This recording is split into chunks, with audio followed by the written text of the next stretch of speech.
you've grown from, oh my gosh, that's the new mayor, to, wow, that's a new mayor and he's got a lot of activity happening, to, wow, he almost seems like he's been the mayor for ever or for a long time. And not only is there a lot of activity happening, he's talking about the next and the next and the next. So how, for our readers, how does one understand, how did Austin get developed? Where did those seeds of leadership first germinate? I think for me, it came out of being from Portage and just always loving the city that I lived in. I mean, it was my hometown. You know, I was technically born in Crown Point because the Valparaiso Hospital was full at the time, so they sent my mom to Crown Point. But the very day I was born, I mean, came back to Portage. We were living on off of Independence Avenue at the time. That turned into living in Hickory Street. That turned to living on Landmark Street. I now live off of Woodward near Mulberry. So in the course of my life, I've lived pretty much, on all different sides of town, south, north, east, west. Now I live kind of in the middle over by the Legion. It's a very neat spot to be because I live very close to the city hall. But I guess it just started with actually loving the town that I was in. Some people, I think that, I don't know, I think how we feel about where we come from says a lot about ourselves, and I always really enjoyed, being from Portage.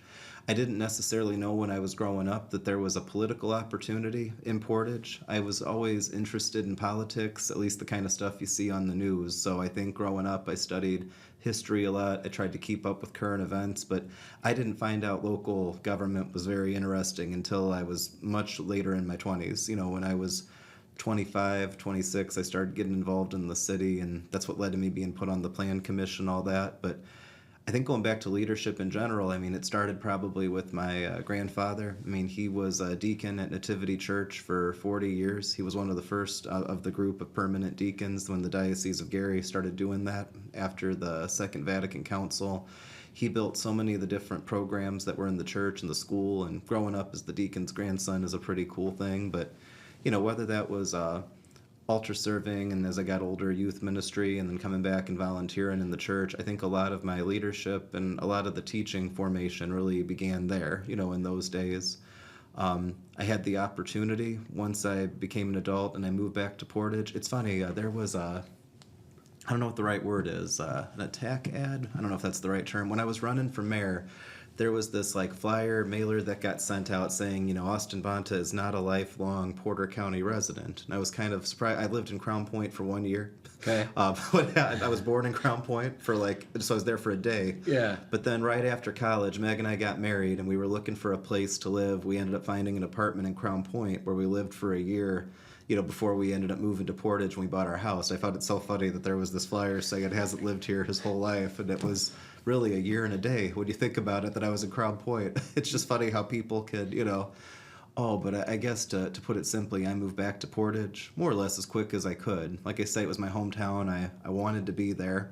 We found a home that was great to move into, wanted to get involved, and that involvement started with being appointed to the Plan Commission. I guess it started being a teacher. I got to teach special ed for 6 years in Portage Township Schools. Technically, I was working for self, but they put me in there.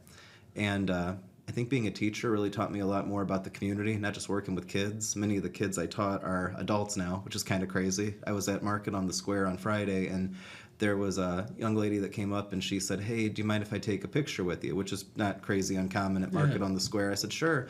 And she said, "I don't remember I was in first grade when you were teaching at Chrisman." I'm like, "Oh my goodness." It was probably the last first grade class that I had. It was just kind of cool to think that that's somebody who's now like an adult, a young adult, but still, And then, big grown person. Yes. I mean, it's like I tell people, some people say I'm young, but I mean, I'm old enough to have had kids that I taught who are now grown-ups, and I feel very old when I see them, That feeling of... And if that's a resident, that's your boss. Right. I mean, that's a person that you serve. Right. And it's I now taught a person you, that you taught. I taught you in first grade, and now I work for you. Yeah. Exactly. I guess I always was, but in a different capacity. When I was 26, they wanted a was it 20? I guess I was 25 at the time. The year, so they wanted a teacher on the plan commission. They found me, so I got involved in the plan commission, and that was really the start of me learning how a city government works. I mean, I knew the basics. You got a council and mayor, but all the different rules and stuff that now I try to explain And to people boards online, and yeah. boards and who does what and the different financial buckets. I mean, that all really began with the plan commission, and that in itself was kind of wild because we had so much turnover in the plan commission during the 6 years I was on it that I was the second most senior member of the plan commission by the time I stepped off, knowing I was going to be running for mayor. So I guess part of what, built me, at least what built me as a leader or a public servant, depending on what angle you want to look at it, I think it came from a love of the city that I grew up in. I still love it. I think it came from having the opportunities to get to know people very well and to understand I guess, structure, very well. Learning how a city government is built in Indiana, what's optional, what's not. I feel like learning that as best I could before I ran for mayor is key. And it's amazing how fast you've absorbed what all that is, and then said, okay, now I'm going to help you all understand it. One of the interesting, and this is sort of an adjunct to the questions, but one of the most interesting things about you, and I think everybody has probably advised you about it to some extent, is Austin, there's no way you're going to keep up talking to all those people on Facebook and explaining every single issue that impacts Portage. And I have given you that advice, but Yeah. tons of other people have given you that advice.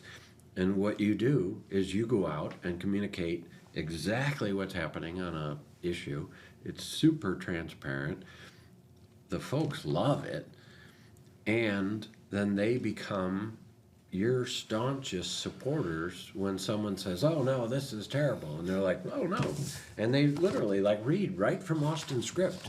And they're like, no, because da da da da da da da. And most people in social media, especially in government, would be like, Austin, you can't tell the people all this stuff. There's no way they're going to be able to understand it and figure it out. And you are 100% the contrary. How? Man, How are you breaking the algorithm? some of it is just time. Because, there was certainly a time period when I was running for mayor, trying to explain the things I was trying to explain, both online and in person, where, how do I put it? It takes time for people to maybe understand and learn it. You also have kind of an angle, maybe not everybody realizes right away what the benefit is to understanding, how their local government works. What I've always found as a teacher, though, is once you take the time to have some understand it, you try your best to teach everybody. Yeah. Eventually, the students in a classroom or the citizens who are on a social media group, once some understand it, they often can help start teaching other people, maybe better than you can. When I taught a class math, like a group of fifth graders, teaching long division, which is not, I don't know if you've ever tried to teach fifth graders long division. I barely understand long division myself, so I'm not the one to comment. As a teacher, you do your best, but if let's say you got a group, in my case, of 12 to 15, kids, after 3 or 4 really start to get good, that where they can help the other ones understand, it goes a long way. And that's kind of what's neat that you see when it comes to, in my case, I've been doing this, I guess, since 2023, really trying to When you were teach running. how local government works, and how we're trying to apply it. What's neat is that even though I know I'm still there, I'm still answering questions, what I see more often now is, I'll get back from a trip to Indy or Chicago, or, Meg and I will be doing something as a couple on Sunday, and I'm like, okay, I better check and see, what I've missed on Facebook. I think one of the things that people have figured out about me is I don't scroll. I check my notifications and just go where the notifications take me, you know? Which is sometimes very interesting where the notifications will take you. Yeah. Because they'll say something like, oh, this post you're following. I'm like, I never was following this post, but the algorithm seems to think that I would like it or would want to know what's going on here.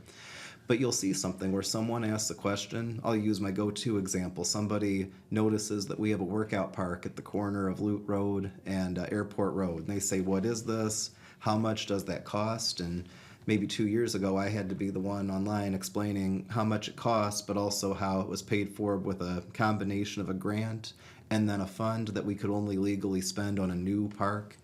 And what's great, though, is rather than me reading that question and having to go and type an answer, I'm sure sometimes my, what's it called, the autocorrect, Yeah. it can almost answer some of those questions now. You know, it like starts to go, but like, Soon enough, Siri's just going to jump in. I'll help you here, Austin. But there's, Please post to Facebook. Dot, dot, dot, dot, dot. but I don't even have to do that because there's already a resident who's very, I would say, proud, excited to be able to answer that question because they know from having read and kept up with what's going Yeah. on in the city how that works, you know? It's sort of like you're training these 5 kids to help the next 5 kids, and these 5 kids, when they're learning, they're helping the next 5 kids, and it's a lot more approachable from them than it is even from you, no matter, and you're very approachable. But think- it's still, you're the mayor. Sure. They want to know amongst their crew. I think that people, everybody, regardless of age, we feel good when we understand how the world around us works. I think so much of the frustration we sometimes feel at different aspects of life just comes from not understanding, I don't know, why things are the way they are, you know? And sometimes that gets calmed by knowing history. Other times it's calmed by knowing like processes, you know, how things work, you know? Who decides this, and how does it go about Right. deciding? If it's zoning, like who does that go before, and what's the rule? Absolutely. You know, you'll see it in, I don't know, a gas station's getting built and somebody's not a fan of a gas station, you know, and they'll say something like, this is ridiculous. How did this get, you know, approved? These politicians, they don't listen to us. And again, whether it's me or someone else who's taken time to learn this, being able to say, well, I looked up and it's actually zoned for a gas station. It was approved Yeah. for one, and someone finally bought it and is building a gas station there. The mayor can hate the gas station too if he wants, but he can't stop it from getting built. Yep. Knowing that that's how it is, that there's not just like a group of people like in a room, I don't know, the smoke-filled Just room. doing a deal and saying, hey, I'll give you a gas Right. station, you pass over Target. Okay. Right. Realizing that that's not really how things work, at least in this country, you know, certainly Yeah. not in this state. I think that that goes a long way to giving people some calm, you know? Even, again, that combination, too, of how it works. And it's funny, I enjoyed the gas station debate in Portage so much because for a long time the joke was that was all that was getting built. Yeah. And people would ask why. And I'm like, well, one, we have land that's zoned for gas stations. So, you know, you can buy it, you can build a gas station there, assuming you're following all the different other rules, the Yep. state, the code, all that. We can't stop you. But two, there's actually a demand. You know, 30 years ago, there were more gas stations in Portage than there are now Yep. because some of them got decommissioned, you know, over time based on where they were. But what's funny is, I mean, the city is definitely bigger now than it was 30 years ago. It makes sense that the market, the demand is going to keep bringing people in. And of course, we all kind of chuckle because, you know, anybody who gets upset, you know, what they do as soon as a gas station gets completed, they start buying gas there. I'm like, wait. It's like the coffee places. Oh my God, we can't stand another coffee place. Well, they're really busy. Okay, well, we definitely don't want any more. Well, there's another one, but it's Yeah. also very busy. It just keeps going. And in general, I mean, if you, But you're not there to pick the winners. That's no, the you whole can't. point. And You're- oftentimes the winners really come because of the rush for it. So we had a situation, I think I've probably told you this story before, but you know, for the purpose of this, you know, show, there was somebody, and I know we're in Valparaiso right now, it's a lovely city. There was somebody, but as a Portage guy, I get a little bit when someone says this term I'm going to use, but there's somebody who said to me once, it was when the, what's the new one?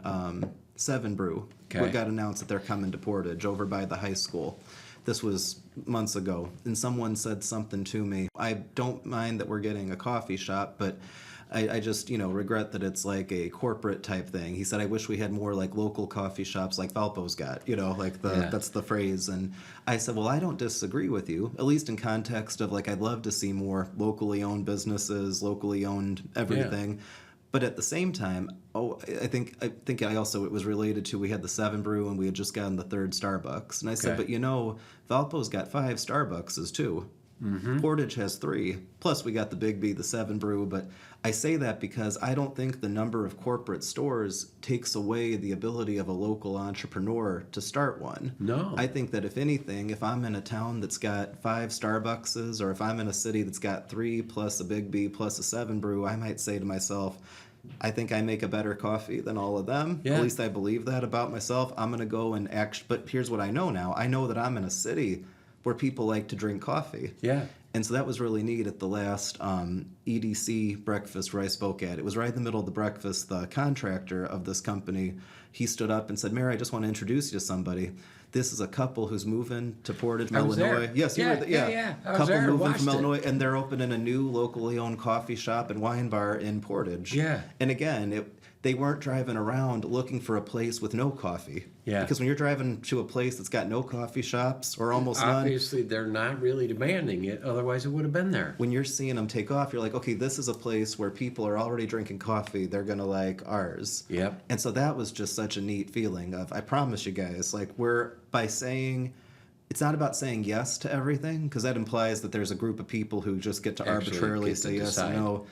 By creating conditions where a person can start a business in a free way without that many roadblocks, except for ones that are necessary for safety, ones that are necessary just for that common good, you're creating a situation where the things that the people in your community, the nearby community want, they can demand them, and then you're going to have entrepreneurs fill in that gap. I started my whole business because I just thought there wasn't enough focus on what's positively happening. There's too much of focus on what's negatively happening.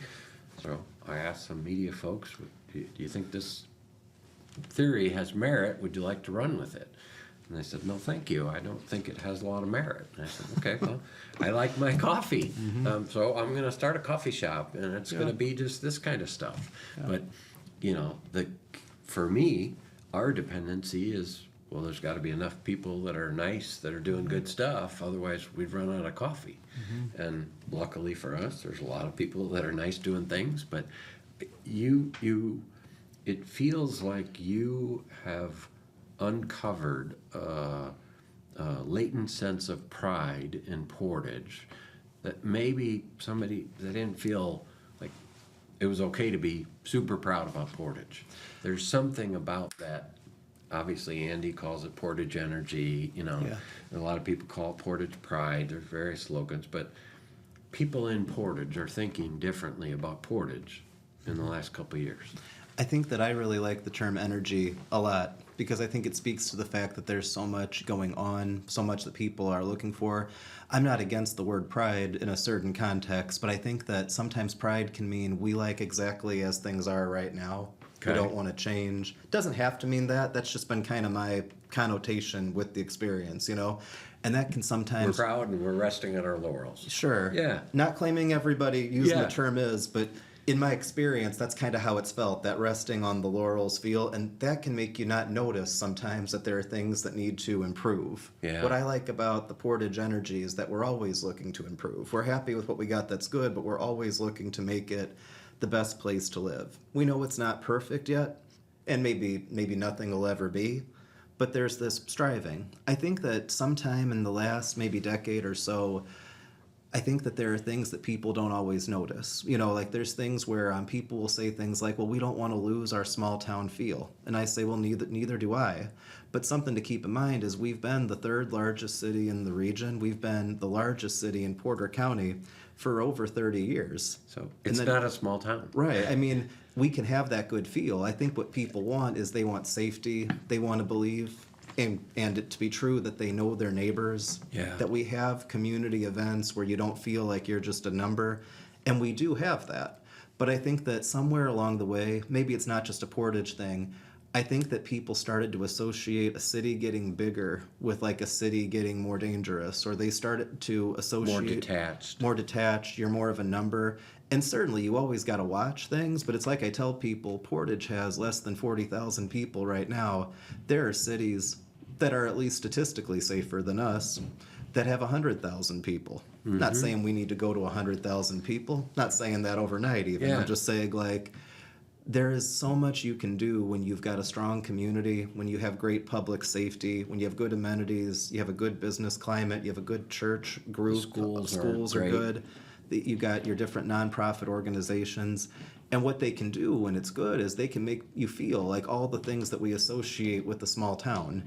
I think that what also is tough with Portage sometimes is that we've got some really good main roads that everybody takes. And if you just kind of stick to your neighborhood and the main roads, you might feel like you live in a much smaller city than you do. Okay. When you take our 162 miles of roads and stretch it out, we're like a strand of DNA. And if you're ever somebody who wants to walk door to door with me when I go door to door in neighborhoods, you realize just how big Portage is when you get off Hamstrom Road or you get off of Willow Creek or off of Portage Avenue, and you just realize the miles of roads tucked in between this Yeah. Oh, grid that we you're have. driving on 6, and you're like, oh, I just passed this neighborhood. But then you get inside the neighborhood. Oh you're yeah. like, it's like super involved. And it's kind of amazing to me and that's what I like about what we've been doing with so many more events at the downtown, whether that's the growth of Market on the Square, whether that's the growth of the Portage Cruise Nights. And when you realize that our city is able to bring that many people in just from ourselves, it really shows you what potential we have here and how we're using it, you know? And I think it tells you that folks want more of what you're doing. Oh, yes. Like the folks that are there, they want more, and they seem to be embracing every bit that you're giving them. How do you then take those people that mentored you, those teachers and pastors and deacon and your family, how do you take what they taught you and now teach it to your team who have a wide variety of interests? You're working with everything from engineers to, park department staff that are mowing the lawns to streets folks, finance folks, council people, board people. How do you take those leadership lessons and what do you impart into them? I think for us, it's making sure we have like a shared vision. We spend a lot of time making sure we build that vision, together, because I think that I have to be able to trust all the different people on my team to be able to do the job, knowing that they're doing it without me micromanaging them. Contrast that with the very American spirit and certainly a Portage spirit of we want to have a shared vision that everyone knows so that we've got a great police chief, a great fire chief, we have an excellent person running our public works, street department, sanitation, and we're all on that shared vision. So even though I'm here in Valparaiso doing this interview, nobody's just sitting there waiting for me to come back telling them what to do. The city runs in accordance with that vision that we build. I think the second thing, and I've learned this a lot through all the different mentors I've had, whether that's on the pastor side, deacon side, different teachers, but knowing who your constituents are. What I mean by that is I don't travel an awful lot for work, but I've been to some conferences. I've been to some things where you go to another city and it's like the host city of whatever conference you're in. And I don't know if I should tell this exactly. Why not? I'll say it. So I'll hear from, there'll be presentations from like the Chamber of Commerce head of a given city in Tennessee or, Oklahoma, or where else have I been for work? I think I've been out to like the Carolinas and stuff, Okay. just these different meetings. And there's always usually some presentation by the host city, sometimes the mayor, sometimes the Chamber of Commerce, whoever. And it's all about all the great things happening in this city. And it's impressive. Like, don't get me wrong. I mean, I'm like, oh, wow, that's a huge economic development that you guys got. That's a huge building being built. Or, man, that's impressive. You paved, this much road, But when the conference is either over or it's like, I'll cross the street from my hotel and I'll just go to a bar or a restaurant, someplace where you can kind of either eavesdrop or join in a conversation. Yeah. Can't do that at every restaurant. Just go to somebody's table. But, a place. And I'll just kind of see, what do you think of the city that you're living in? Yeah. It's like, and you get a real read. Yeah. And I say that because it's fast. I've been to cities where people honestly love it. You can tell that they actually enjoy, on the whole. You're going to find a grumpy person everywhere, and you're going to find a person who loves everything but where they're from, probably like the Austin Bonta of every town. But in general, sometimes there's a disconnect between what maybe political people or a disconnect between all the different government type people consider a success. What the boxes we're checking on that makes a city successful versus the question of, are we making a city that our residents want to live in and stay in? A city that's going to attract people that want to move here? And is it a city where our young people want to move back? Which is really key. When I was a teacher at Chrisman, I was very good friends. I still am good friends, but I was good friends with the librarian. And the big thing was that every time a student left, she would save their library card not just for, the practical, maybe they'll come back. It was very common for people to be here for kindergarten, first grade, but then the family would move away in second grade, come back in fourth grade. Got it. You had all these different combos with siblings, There was just a lot of people, who life would take them to different addresses. Yep. I guess what I think about, though, is like even now it's like, so you've got kids who are growing up and maybe a good part of their time's in Portage, but then maybe the family moves to the next town over. What makes you want to stay? Yeah. When I was running for mayor and when I was knocking on a lot of doors, I knocked on 7,000 some doors when I was running, and you meet people who at the time they're like, our plan is to wait for the kids to graduate high school, then we're moving, or once they finish fifth grade, we're all moving together as a family over here. And it wasn't that people weren't moving to Portage. It seemed like we were really popular with starter homes, and we were very popular with just kind of that, we're here for a while, then we're going to build the forever home somewhere else. I think what's been a really big change that I'm really proud of is the number of people who are planning on staying in Portage. The more that I go knocking on doors, the more that I meet people at events like Rocksfest or Market on the Square, and quite frankly, just messages I get from people. The other cool thing is people who have grown up in Portage. I'm not claiming that there's a huge, opposite of an exodus going on, but, it's happened a few times each year. Somebody took the time to send a message that they grew up in Portage, they loved living in Portage, life took them to as far away Alabama or wherever it is. Sometimes as far away as Crown Point or as far away as Dyer, but they find themselves looking to move, and because of some of the things they're seeing in Portage, they're looking at moving back to Portage, which I think is really cool. We had the neighborhood river trace that got finished over by the Menards. I think, well, not finished, opened. The construction reached the point that people could start moving in.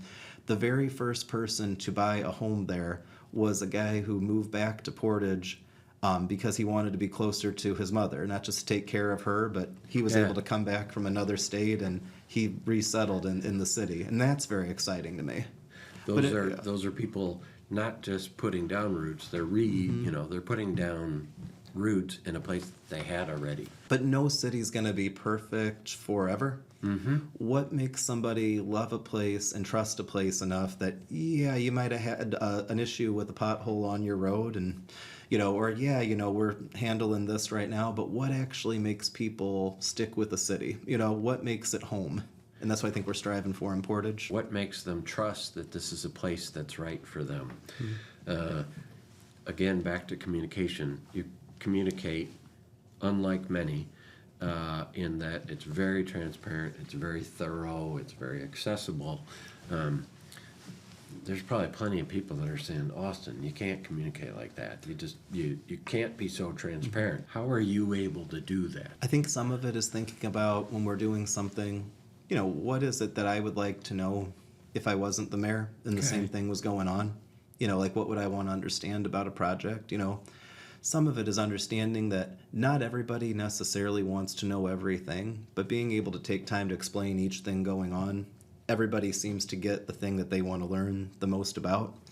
I think another key thing that we're trying to get to is, I think when this whole process began, it was very much myself and, my own, I don't know what the right word is, my own social media account, doing all the teaching.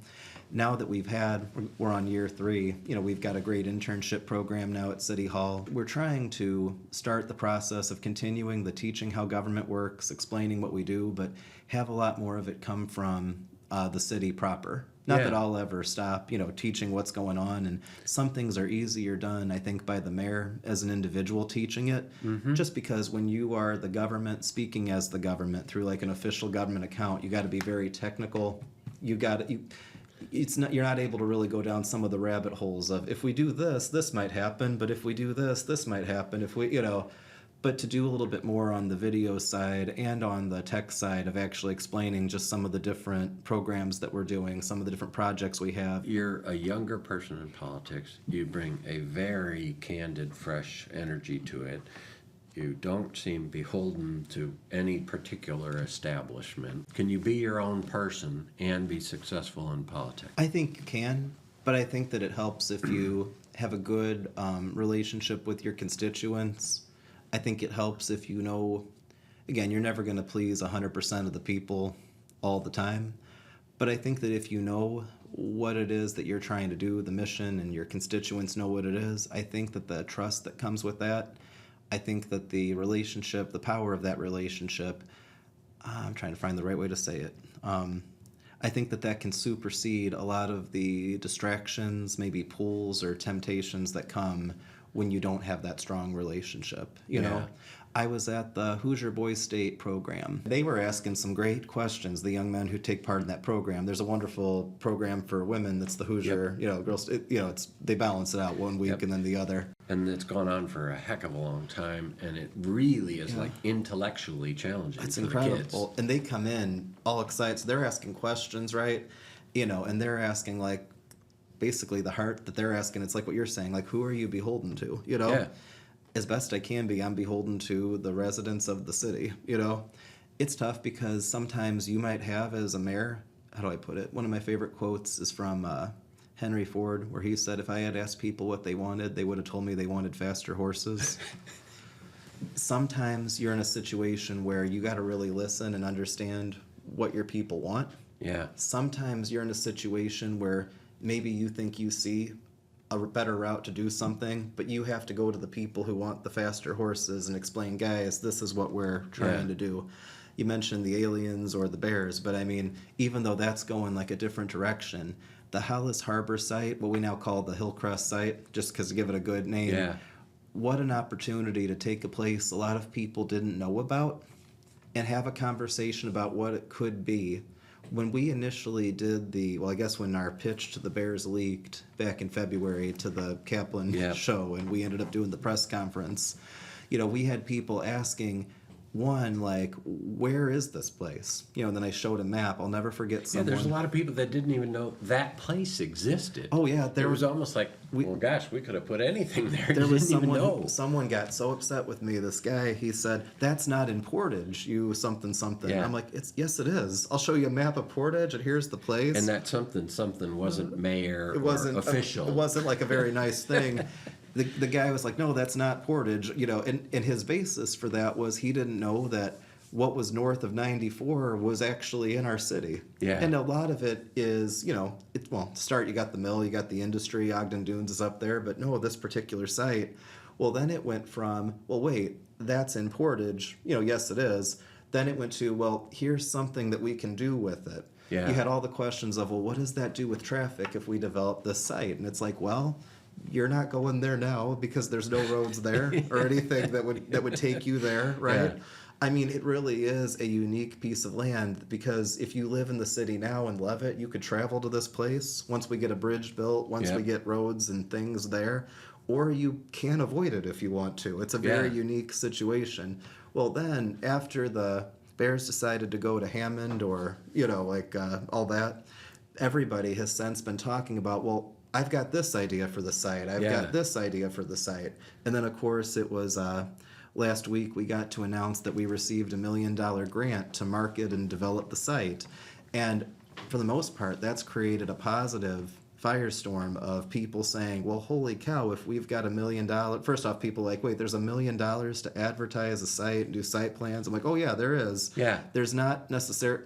You had people say, well, can't we use the money for this? Like, well, no, here's the grant rules. Here's what we can use it for. You got to explain all that. Back to where you started of how does government spending work? But it's like a whole new level but I guess what I'm trying to get at is maybe 2 years ago, based on my experience, you know, I think 2 years ago, if I had just said, hey, guys, we got $1 million grant to market 300 acres that the city owns north of 94, I think there'd be a lot more. I don't know if the experience would have been as positive 2 years ago. Yeah. Because I think that you kind of got to get people to understand, and I think people do now, Portage can have nice things, Portage can do big things, and those big things can make Portage better. They don't have to make things worse. Yeah. And you deserve them. Like, it's not just like, somebody threw us a bone. Like, no, this is a hardworking city. We deserve to find that success. We've got all these people younger than me, and I think about, for me, I got into local government at 25. I turned 26 not too far after, but I mean, so to me, I felt like I was the youngest person in the room for a while. We need to have everybody involved, young and young at heart, on all ends, you know? But I think about that where to me, it all ties into getting people more invested in the city. This internship program we've got right now, we've got college students working in the local government. They're from the city of Portage. They're not just learning how it works, they're executing it. Yeah. Whether that's making new paperwork for HR or the parks, whether that's putting together new like media strategy and how we get information out, whether that's working in the planning department, being involved in the creation of PDs or the comprehensive plan that we're updating. It's great to have young people involved that way.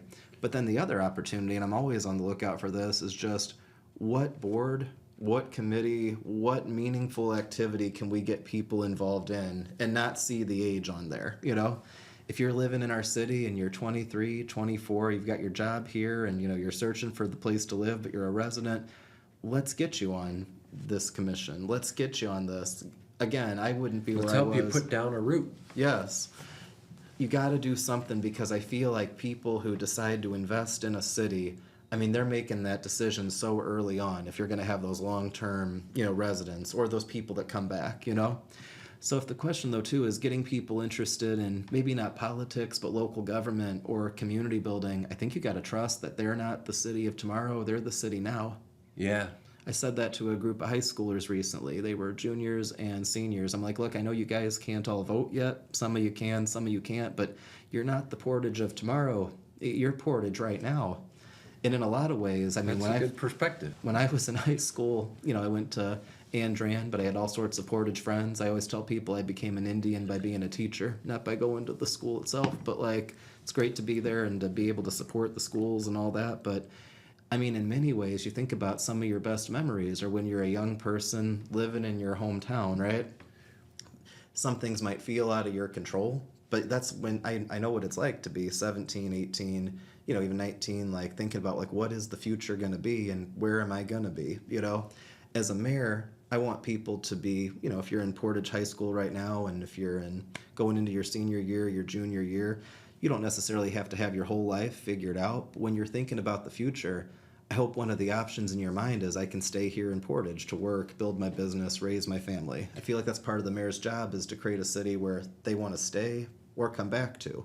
They don't have to. Yeah. But you want to make them think Portage is part of my future. Whether I'm going to go away to school or do something else and come back later, or I'm going to stay right after school, whatever I'm going to do. But I imagine Portage at some point in time will be in my future. And that's really what you want them open to. You never want a situation where someone feels like no matter what, they have to get out of town as soon as they can. A lot of high school kids think, wherever I'm at, I just got to get the heck out of Dodge and then whatever. But you want them to have that feeling of attraction back to the community. And they might say that, they might believe that, but I feel like so much of my job as a mayor and an administration's goal is we need to plant the seeds that make it not true. One of my favorite movies is It's a Wonderful Life. And isn't that the whole point of the story is how much he wants to get out of Bedford Falls, and yet his whole DNA is there. Yeah. The roots are there. We're trying to help people find their roots. There's a really great thing. People talk about that quote, a rolling stone gathers no moss. Yeah. But the full quote, that the Romans had, was actually a rolling stone gathers no moss, just as a rolling heart gathers no affection. The moss in the original expression was a good thing. You wanted your stone to be rooted and planted, and that's how you build that strong community. You don't fear the wind when you're that rooted to the ground, I didn't. I never thought of it in that perspective, and I would bet you of all the people watching it, the vast majority have not thought of it in that perspective. Is that your secret sauce, just looking at government and people and humanity? A little different than just, are they an R, are they a D, are they a Portage, are they a Valpo? You seem to look at people with a fresh perspective. I think that in politics, especially national, and I don't know how to fix all the national stuff. I'm just like everybody else. That's next year. Yeah, 5 years down the road. The only job I'm interested in being elected for is the mayor, but stuff in the country. But I hope that this helps something. I just feel like in any level of politics, you don't hear the word home a lot. Okay. And what does it actually mean to call a place home? What does it mean to have a place that isn't just a place that impresses other people elsewhere?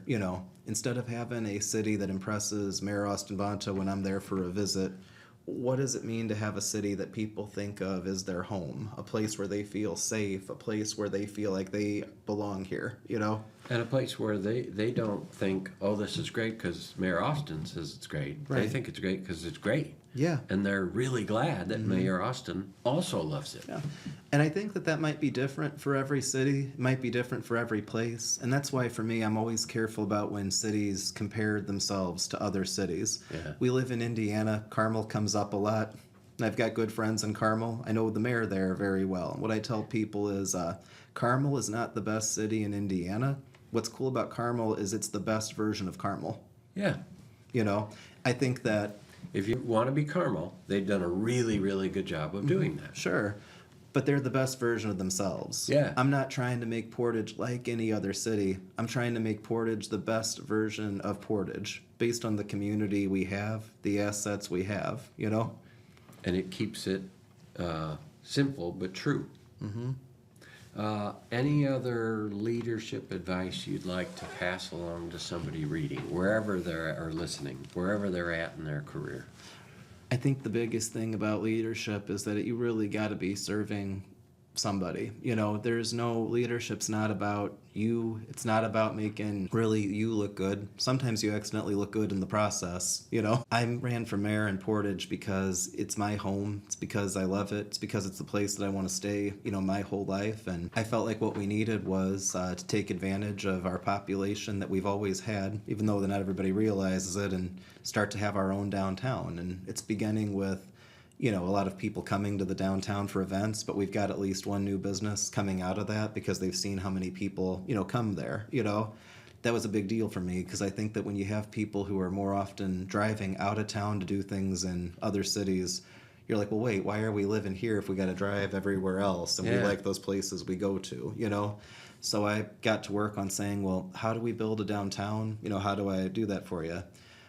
That's just one example. But to get to the question of like, you know, leadership and like what it means, leadership is really about service. And I guess for me right now, I think that what I'm kind of becoming, at least locally famous for, explaining how government works, I think that that's also a form of service. You know, I think that people, what's cool about Portage is you have people that want to start their own business, they want to start their own organization, or they just want to know what they got to do to clean up a park or what they got to do to make, you know, the drainage better on their street, you know?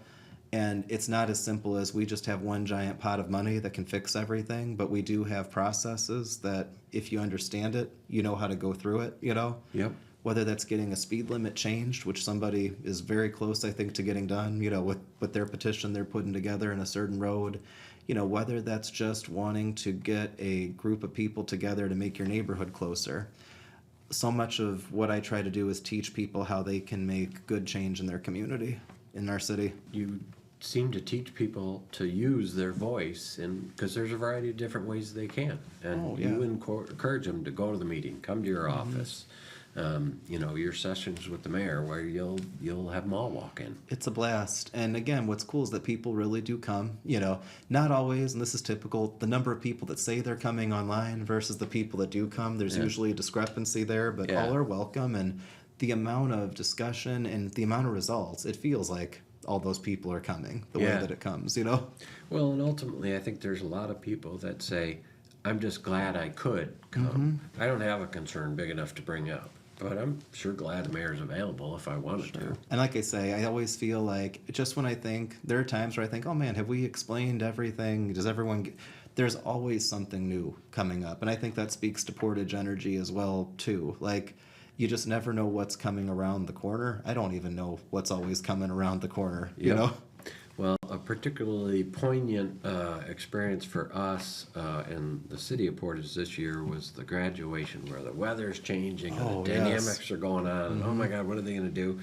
And the city just wrote it out, and we had a gentleman there covering that night, and that was our 16th year of covering the Portage graduation. And my reflection on the night was really, talk about resilient, you know? It's, as a city, it just keeps figuring out whatever it's got to do in that new environment. And it was just an exciting night. Watch all the graduates. It was cool to have it come together. There was plenty of people saying, oh, you should have done it this day or that day or this day. And then it turned out absolutely fabulous. And I think it just shows something about Portage. It's a little bit about the resiliency, and we're a little scrappy, but we're ultimately going to make it work. Growing up in Northwest Indiana in the Calumet region, and I try very hard, and I appreciate you guys really. I've been on a big thing trying to make sure we're using the word Calumet, because I think that's how you build a stronger identity, is remember you got a name, not just a term. You Not know? just geographic definition. Like Northwest Indiana is okay. Well, great. You're in a section of the state. Technically, I mean, Purdue is in Northwest Indiana by enough of a definition, you know? But I think that in the Calumet region, you know, again, what we often used to just call the region, you know, I remember going to Andran in high school, being from Portage. There weren't as many people from Portage there, you know, compared to some of the Lake County places. And there used to be people saying, well, does Portage count as the region? And I was like, well, yeah, I mean, we've got a steel mill, we've got a port. I mean, we're the most, like, one of the most industrial spots, you know, with people. We're not Lake County, but I mean, we're the region, you know? Nobody's debating that anymore. I mean, what's kind of cool about the whole Calumet identity is as people are moving south, as people are moving east, even east as far as LaPorte, which honestly, 18-year-old me would have probably teased a LaPorte kid saying You're out in the sticks. Whoever could live out there? the Calumet identity is spreading, you know, and in that spread, Portage is shifting from being the edge of the region to really more of the heart, you know. We've always been right there, you know, where we are, but I think that as more people also are moving to Northwest Indiana and they want to build into that, you know, regional identity that we've got here, I think that Portage is really that resiliency, that adjustment to it. There's a big responsibility that comes from going from the edge to the heart. Well, obviously, you take, like all things, that responsibility very seriously, and I think that's much appreciated.